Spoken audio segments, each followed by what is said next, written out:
하나님의 말씀은 사무엘상 10장 1절 말씀을 잠깐 봅니다. 사무엘상 10장 1절 말씀. 이에 사무엘이 기름병을 가져다가 사울의 머리에 붓고 입맞추며 이르되 여호와께서 내게 기름을 부으사 그의 기업의 지도자로 삼지 아니하셨느냐. 아멘. 오늘 본문을 중심으로 기름 부으심에 대한 이야기들을 좀 함께 나누고자 합니다. 기름 부으심에 대한 이해가 현대 교회에서는 약간 좀 오해되는 부분들이 있고 또 잘못된 방향으로 흐르고 있는 부분들도 많지 않아서 오늘 기름 부으심에 대한 이야기들을 좀 나누려고 합니다. 최근에 교회의 동향들은 교회가 점점 어려워지고 있는 실정입니다. 그래서 시골 교회도 마찬가지고 또 서울 교회는 그나마 좀 나은 것 같긴 해요. 젊은이들이 사라지고 노인들만 남는 그런 아주 유럽 교회와 와 같은 닮아가는 모습들을 우리 한국 교회에서도 자주 보게 됩니다. 이런 것들을 타개하기 위한 방법으로서 세 가지 방향으로 지금 교회들이 움직임이 일어나는 것 같아요. 첫 번째는 뭐냐면 정치적인 이슈들을 투쟁의 목표로 삼고 하나님의 나라를 성취하기 위한 노력 이런 걸로 치닫는 또 교회의 모습들도 많이 있습니다. 근데 우리가 깊이 생각해야 할 부분들이 있어요. 이런 정치적인 이슈들을 투쟁의 목표로 삼는 교회들의 특징은 굉장히 열정적이다라는 겁니다. 근데 이 열정 속에 숨겨져 있는 암초와 같은 모습들이 많이 보이기도 합니다.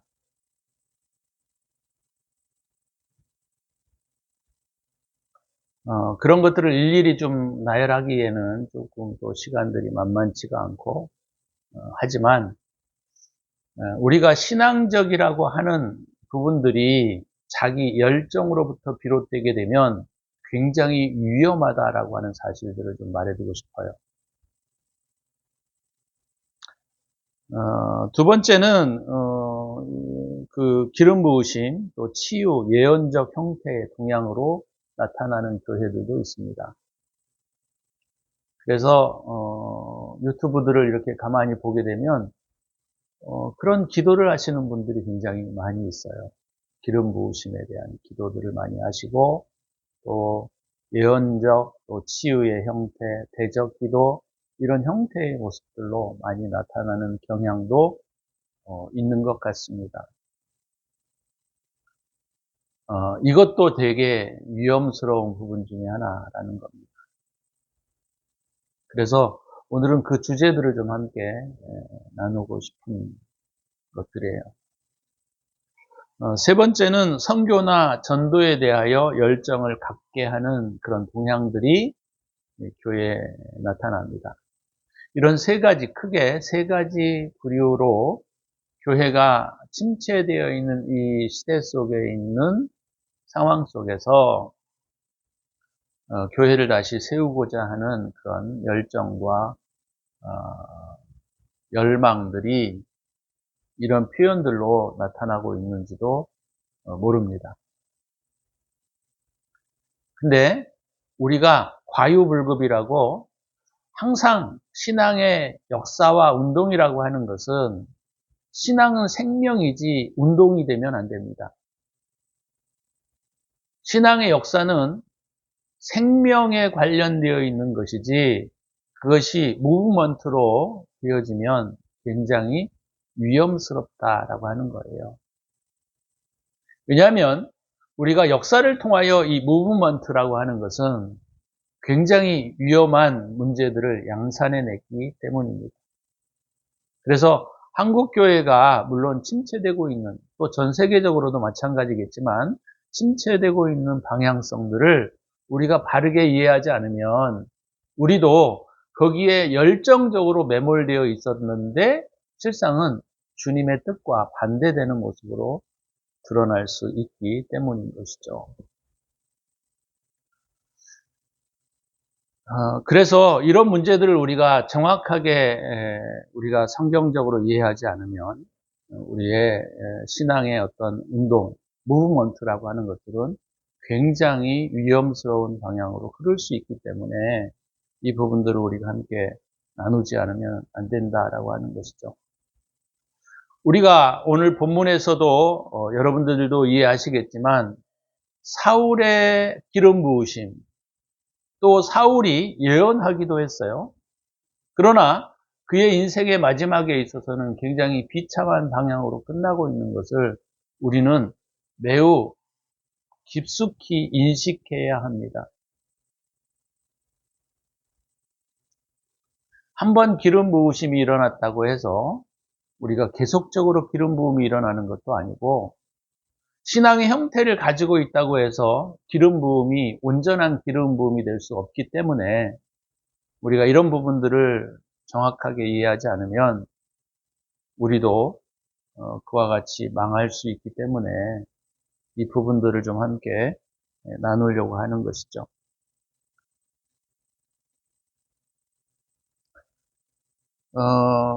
기름 부으심에 대한 의미들은 구약이나 신약이나 다를 수 없습니다.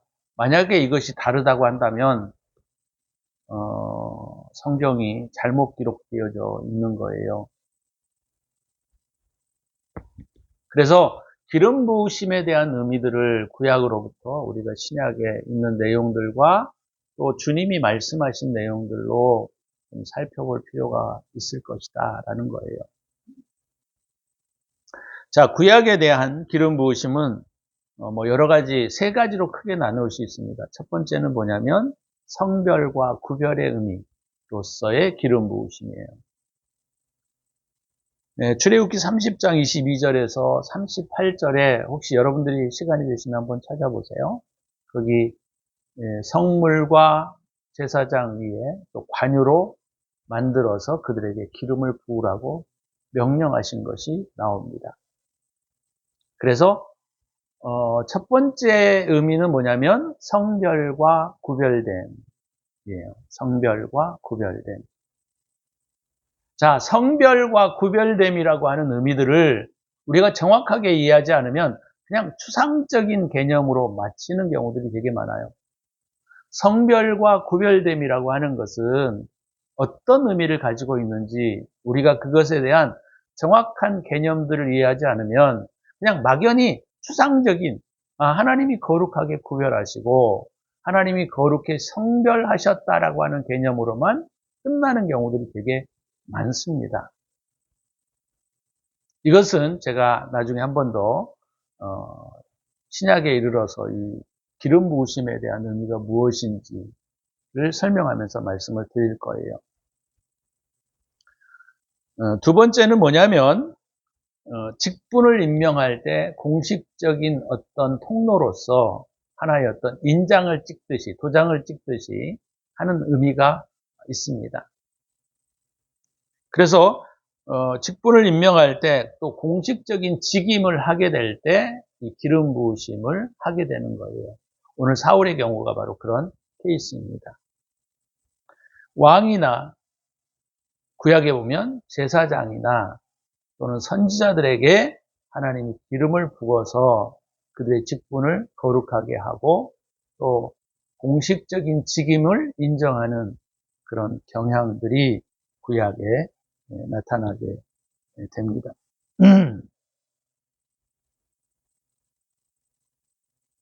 그 다음에 우리가 여러분들이 잘 아시는 바와 같이 메시아라는 단어는 원래 히브리어의 마사으라는 동사의 명사형이에요. 기름을 붓다 이런 뜻입니다. 마사. 근데 그게 명사형으로 메시아라는 단어로 우리에게 친숙하게 알려져 있는 단어이기도 합니다. 그래서 이것은 기름 부음을 받은 자, 거룩히 구별되어진 자 또는 성별되어진 자라는 의미가 있습니다. 이것이 헬라의 크리스토스라는 단어로 그리스도라는 단어에서 우리가 볼 수 있는 것이죠.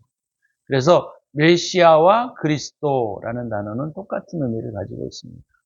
기름 부으심을 받은 자라는 뜻이죠. 하나님께 성별되어진 자, 또 하나님으로부터 특별히 사용되어지는 자, 뭐 이런 의미가 구약 가운데 있습니다. 자, 세 번째는 신약 가운데 나타나고 있는 기름 부으심에 대한 이야기들이에요. 뭐 여러 군데가 있지만 특별히 우리가 한 두 군데 정도 좀 찾아보고 싶습니다. 고린도후서 1장 21절에서 22절에 대하여 바울은 고린도 교인들에게 이 기름 부으심에 대한 의미들을 이렇게 설명하고 있습니다.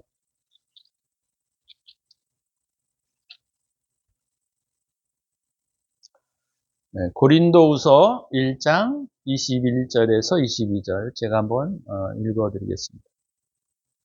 우리를 너희와 함께 그리스도 안에서 굳건하게 하시고 우리에게 기름을 부으신 이는 하나님이시니 우리를 너희와 함께 그리스도 안에서 굳건하게 하시고 우리에게 기름을 부으신 이는 하나님이시다. 이런 말로 표현되어져 있습니다.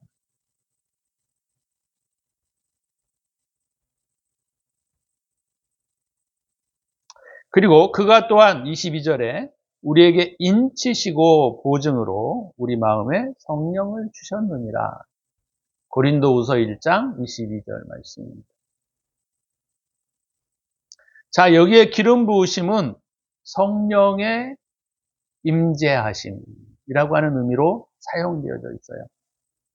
성령의 임재하심.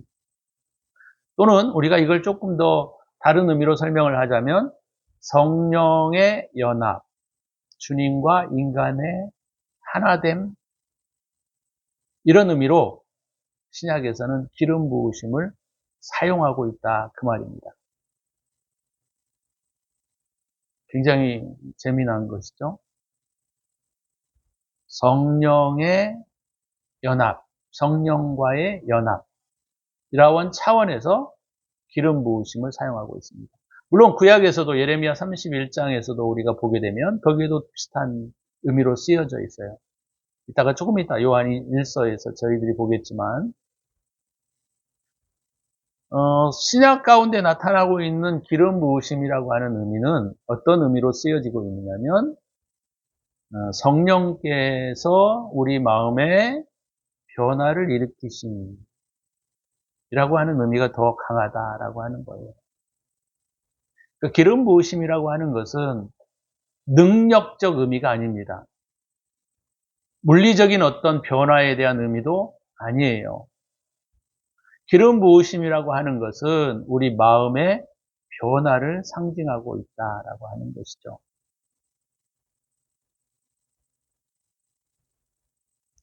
자, 요한일서 2장 27절에도 이 부분에 대해서 요한은 이렇게 설명하고 있습니다.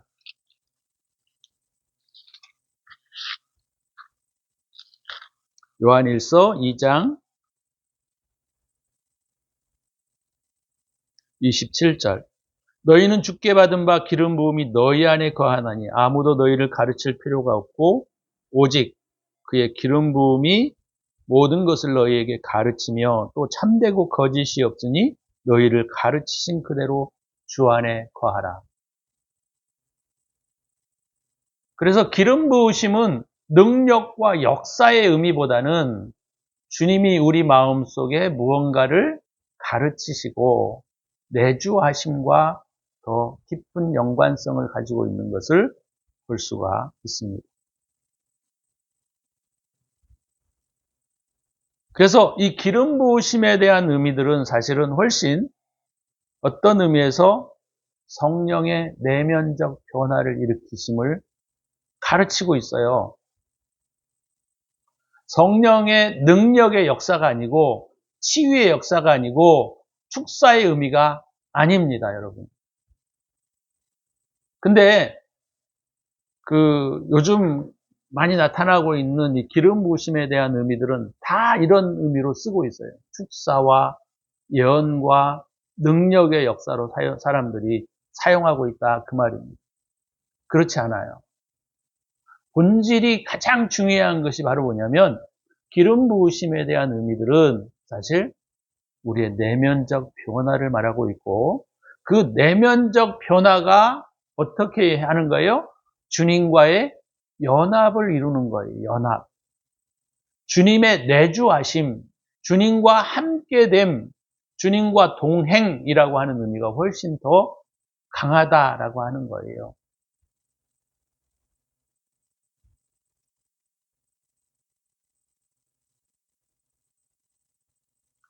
고린도후서 1장 21절 아까 얘기해 보면 인치시고라고 하는 단어에 대한 의미들을 여러분들이 이해하시지 않으면 성령이 우리 안에 인치셨다라고 하는 개념들을 오해할 수 있습니다. 근데 인치시고의 단어를 여러분들이 보시면 그게요 분사로 되어 있습니다. 다시 말하면 계속적으로 인을 치신다라는 말이에요. 근데 우리가 그분과 같아지지 않으면 인치심이 멈출 수도 있습니다.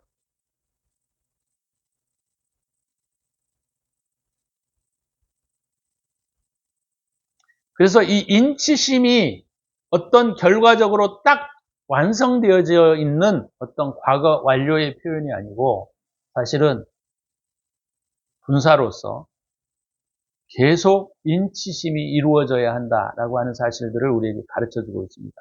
이것은 우리의 내면의 변화와 굉장히 밀접한 관계를 가지고 있는데요. 우리 내면의 변화가 내가 악과 거짓을 따라 살게 되면 이 인치심의 내용들이 어떤 면에서는 그칠 수 있습니다.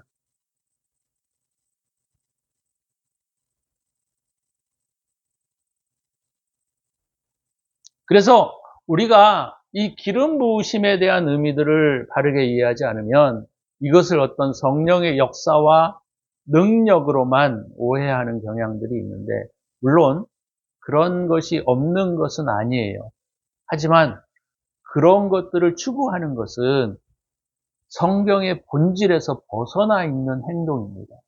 벗어나 있는 태도예요.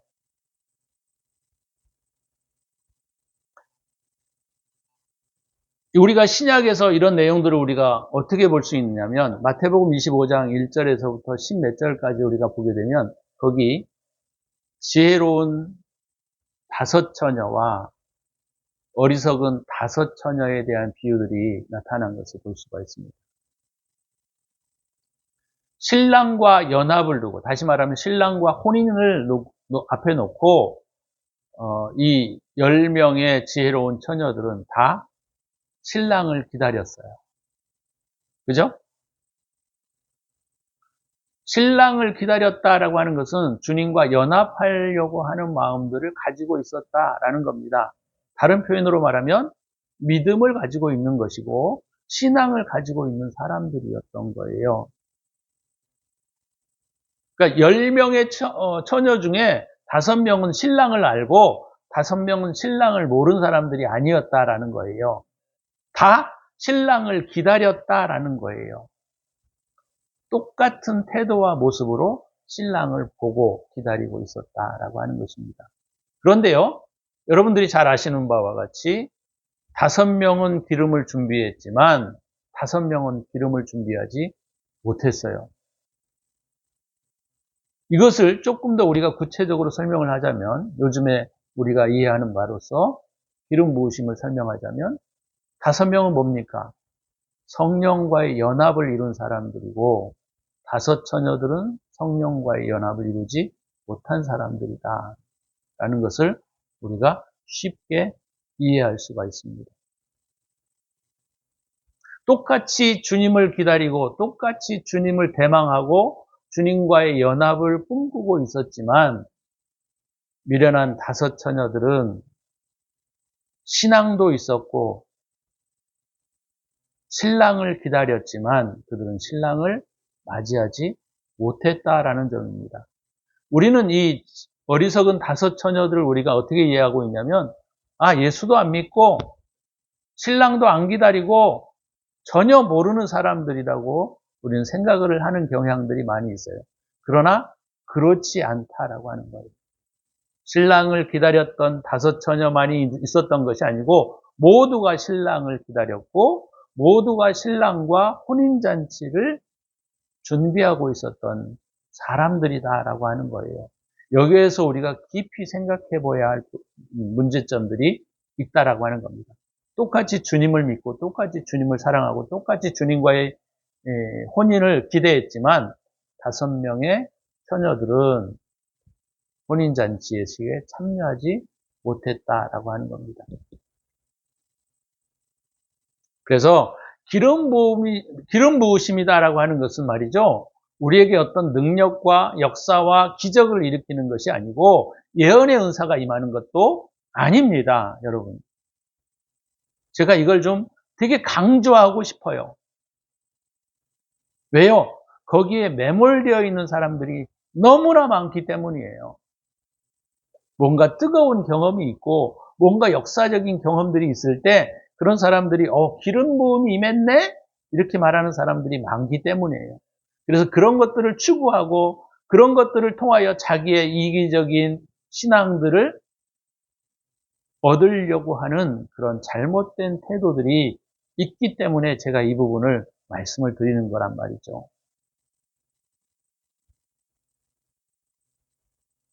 그래서 기름 부으심이라고 하는 그 중요한 의미들은 바로 뭐냐면 말이에요.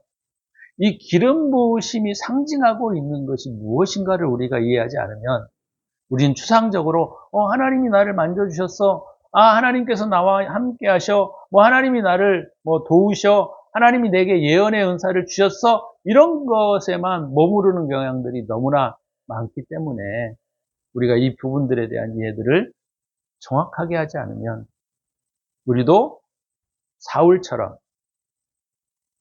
우리의 인생과 삶에 기름 부음이 임했다 하더라도 망하게 된다라고 하는 거예요. 사울은 기름 부음을 한 번만 받은 게 아니에요. 여러 번 받았습니다. 그래서 여러분들이 잘 아시는 바와 같이 예언자들을 만났을 때 하나님의 기름 부으심이 그에게 임했어요. 그래서 이스라엘의 속담 중에 그런 말이 나돈다고 했습니다. 사울도 예언자 중에 있다. 이런 속담들이 돌 정도로 사울에게 분명한 기름 부으심이 임했다라고 하는 거죠. 그러나 그의 삶의 후반부에 보면 그가 어떤 삶으로 마감하고 있습니까? 이런 것들을 우리가 깊이 생각하셔야 한다라고 하는 거예요. 사울은 끝까지 하나님을 잃어버리지 않았습니다. 믿음을 잃지 않았습니다.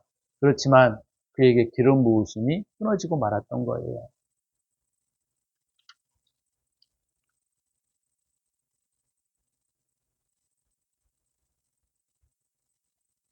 그래서 기름 부으심은 능력이나 역사나 예언이나 어떤 치유에 대하여 우리가 거기에 포커스를 맞추면 안 된다라고 하는 겁니다.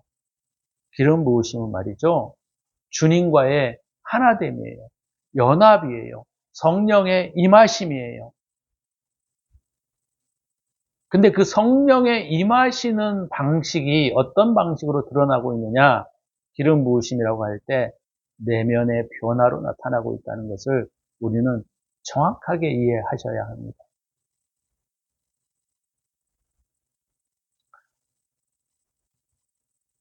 주님이 뭐라고 말씀하셨습니까? 뭐라고 말씀하셨죠? 내 안에 거하지 아니하면 너희가 내 안에 거하지 아니하고 내가 너희 안에 거하지 아니하면 이 사람은 나와 상관이 없다 이렇게 말씀하셨어요. 뿐만 아니죠? 요한 1서에서는 뭐라고 말하고 있습니까? 하나님은 사랑이시니라 이렇게 말씀하셨어요.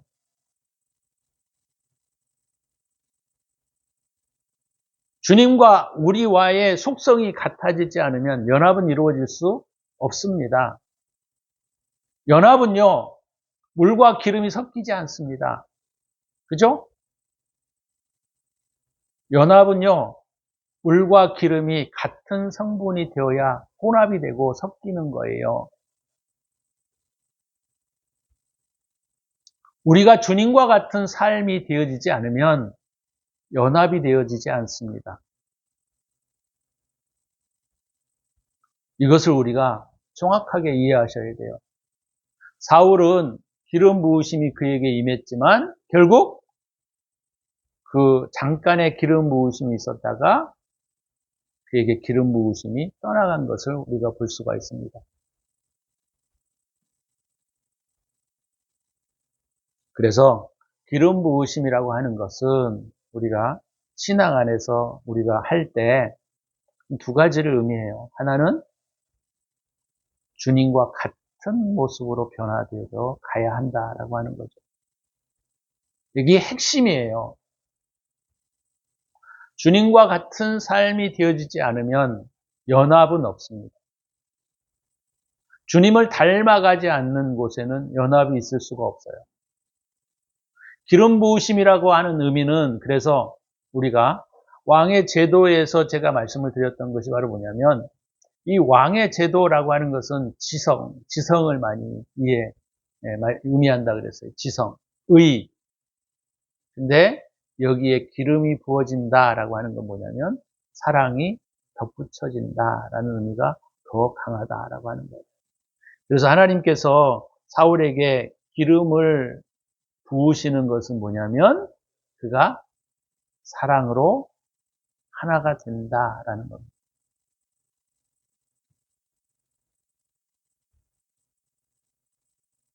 그래서 기름 부으심에 대한 의미는 치유나 회복이나 어떤 물리적인 변화를 의미하고 있는 것이 아니고 능력의 화신이 되는 것이 아니고 사실은 뭐죠? 사랑으로 변화되어야 할 것을 주님께서 말씀하시고자 하시는 거예요. 왕이나 선지자나 제사장에게 백성들에게 그들의 권위를 세우기 위하여 기름 부으심을 하시는 것이 아니고 그 기름 부으심의 가장 중요한 의미는 뭐냐면 사랑으로 동화되어지는 것을 의미한다는 거예요. 왜요? 사랑으로 동화되지 않으면 하나님은 사랑이시니라 그렇게 말씀을 하셨는데 우리가 사랑으로 동화되지 않으면 하나님과의 연합은 존재하지 않습니다. 그래서 기름 부으심에 대한 가장 중요한 의미를 여러분들이 오해하시면 안 돼요. 그것이 바로 뭐냐면 내면의 변화요. 다른 의미로 말하면 생명의 기쁨이요. 또는 사랑의 연합을 의미한다라는 겁니다. 이것이 기름 부으심이에요. 기름 부으심의 의미는 내가 다른 사람들에게 어떤 물리적인 권능을 행하는 것도 아니고 예언적인 힘을 행하는 것도 아닙니다. 기름 부으심의 의미는 내면의 변화로부터 이해되어져야 하고 생명의 기쁨이요 사랑의 연합이 되어지지 않으면 기름 부음은 존재하지 않습니다.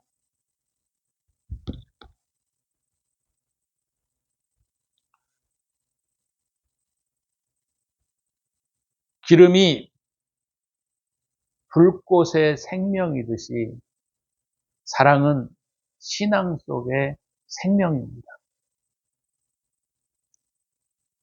기름이 불꽃의 생명이듯이 사랑은 신앙 속의 생명입니다.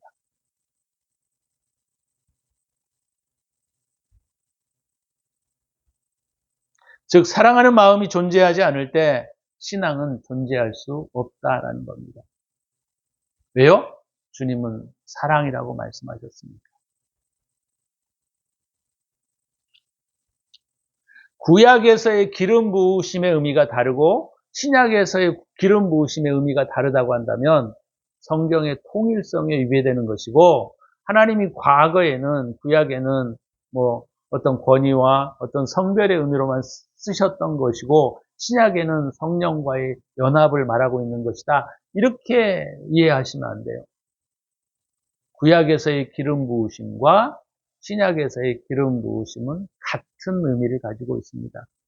그래서 구약에서의 기름 부으심도 사랑과의 연합이요. 신약에서의 기름 부으심도 사랑과의 연합을 의미하고 있다는 겁니다.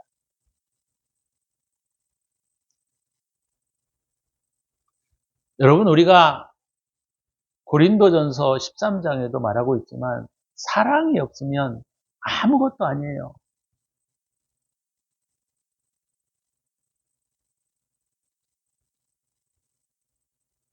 사랑하는 것들은 굉장히 다양성 있게 나타납니다. 그죠?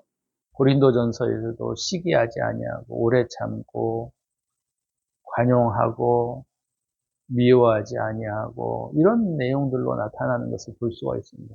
거기에는 권능이나 능력이나 물리적 변화가 일어나지 않아요. 제발 좀 그걸 추구하지 마십시오. 그런 것들은 말이죠. 물리적인 변화나 어떤 능력이나 어떤 회복이나 어떤 치유 이런 것들은 사실 신자들의 마음을 빼앗을 수 있어요. 성도들의 마음을 빼앗을 수 있습니다. 그러나 성경에서 말하고 있는 중요한 원리들을 다 놓쳐버리고 있는 거예요.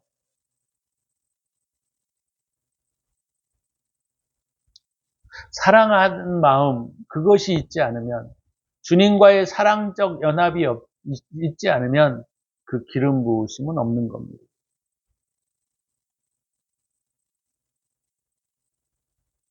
기름 부음을 자기의 권위나 종교적인 어떤 지도력으로 삼으시면 안 되는 거예요.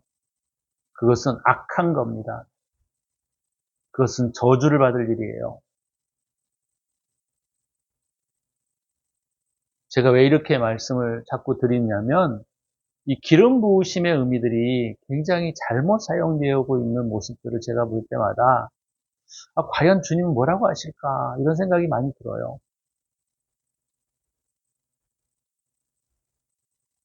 사랑하는 마음은 말이죠. 시기심이 없어야 돼요.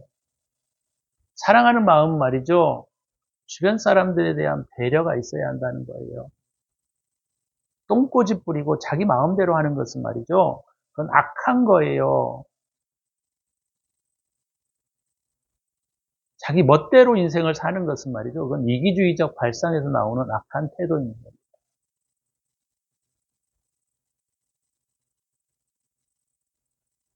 하나님을 사랑하는 것, 이웃을 사랑하는 것, 이웃에 대한 배려가 있는 것, 이것이 신앙인 거예요.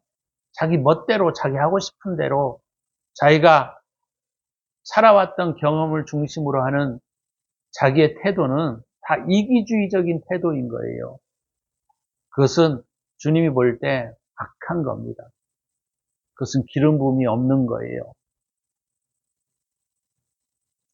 따라서 기름 부음이라고 하는 것은 추상적인 축복이 아닙니다. 권능적인 변화가 아니에요. 우리의 미래를 가르쳐 주는 것도 아닙니다. 주님이 기름 부으심에 대한 의미는 사랑으로의 연합입니다. 성령의 임재하심이에요. 내주하심이에요. 그것들을 우리가 정확하게 구분해내지 않으면 우리는 주여 주여 하다가 망하는 자가 될 수밖에 없는 겁니다. 저도 기름 부으심 사역을 옛날에 좀 했었어요. 또 했었고 지금도 어떤 면에서 하고 싶은 것도 있죠. 왜요? 사람들이 좋아하니까. 그러나 그것은 악한 것이기 때문에 버리는 거예요. 뭐 치유가 일어나고 회복이 일어나는 게 뭐가 나쁘냐? 좋아요. 뭐 그걸 제가 부정하지는 않습니다. 하지만 그것이 중심이 되어서는 안 된다라고 하는 거예요. 기름이라고 하는 것은 선의 기쁨입니다. 신령한 사랑을 의미하는 거예요. 그래서 사울이 기름 부음 받았어? 그도 예언자 중에 있어? 그런 측면만을 우리가 보면 안 된다라고 하는 거예요. 기름 부으심은 구약이나 신약이나 지금이나 다 동일합니다. 하나님의 사랑에 대한 기쁨이에요. 선에 대한 연합입니다. 사랑에 대한 연합이에요. 근데 이게 참 재미가 없다는 거죠. 사람들이 그래서 이런 것들을 싫어합니다. 그래서 성경은 우리에게 늘 좁은 길을 선택하라고 명하고 있어요. 우리 신앙 안에서도 좁은 길을 택하셔야 합니다. 예언하고 통변하고 뭐 이런 일들을 하면 얼마나 기분이 좋아요. 사람들은 거기에 몰리게 되어 있습니다. 그러나 말이죠. 사랑을 얘기하면 다 도망갑니다.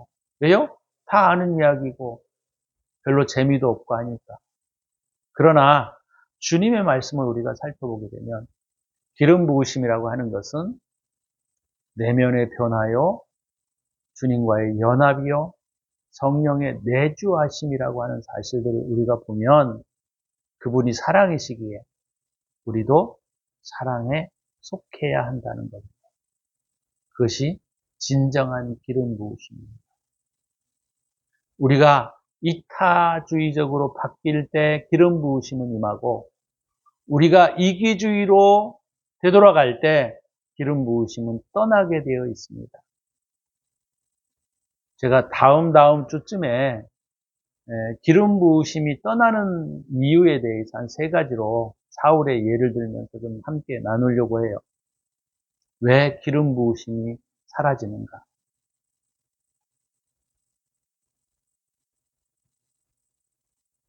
저와 여러분들이 올바른 기름 부으심에 대한 이해들을 정확하게 가지셔야 하고 정확한 기름 부으심 안에 회복도 있습니다.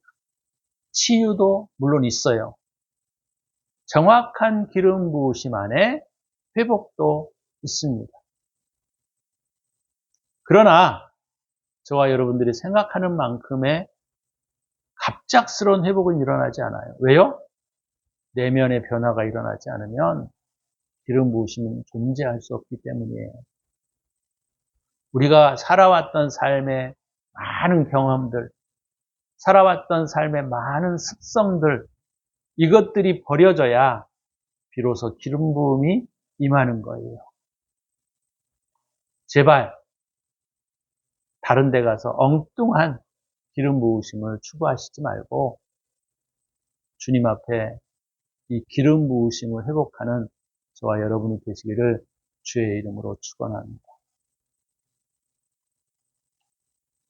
사울이 기름 부으심을 받았지만 그의 기름 부으심은 얼마 가지 못했습니다. 지속적인 삶의 변화를 사울이 만들어 갔어야 하는데 사울은 지속적인 삶의 변화를 만들어 가지 않았어요. 기름 부으심은 많은 사람들에게 혁혁한 어떤 모습을 보여줄 수 있습니다. 그러나 그것은 외면적인 모습에서 나타나는 현상들이요. 그것은 내면과는 전혀 상관이 없는 이야기가 될 수도 있다라고 하는 겁니다. 저와 여러분들이 이런 부분들을 정확하게 좀 이해하셔서 기름 부으심에 대한 올바른 태도를 견지해 가시는 저와 여러분 되시기를 주의 이름으로 축원합니다. 기도합니다.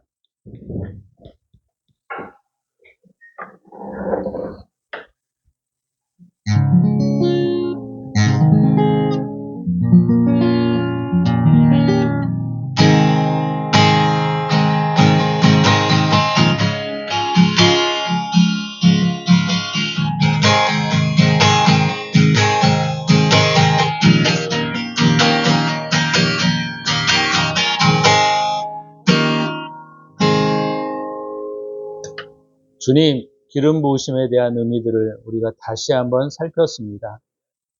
본질적인 기름 부으심 안으로 들어올 수 있도록 저희들의 삶을 인도해 주시고 우리가 그러한 진리 안으로 들어올 수 있도록 힘을 주시옵소서. 우리에게 말씀의 진리가 필요합니다. 하나님의 말씀이 저희들에게 필요합니다. 자꾸 이상한 데 마음이 쏠리지 않게 하시고 우리가 진정한 기름 부으심 안으로 들어올 수 있도록 은혜를 베푸시옵소서. 오늘 설교를 듣는 모든 분들에게 올바른 기름 부으심이 임하게 하여 주시옵소서. 이제는 우리 구주 예수 그리스도의 은혜와 독생자를 아낌없이 우리를 위하여 내어주신 하나님의 사랑하심과 성령의 축복하심이 오늘도 사울의 기름 부으심을 우리가 보면서 우리도 날마다 기름 부으심이 임하기를 소망하는 당신의 사랑하는 백성들 머리머리 위에 이제로부터 영원토록 함께 있을지어다. 아멘.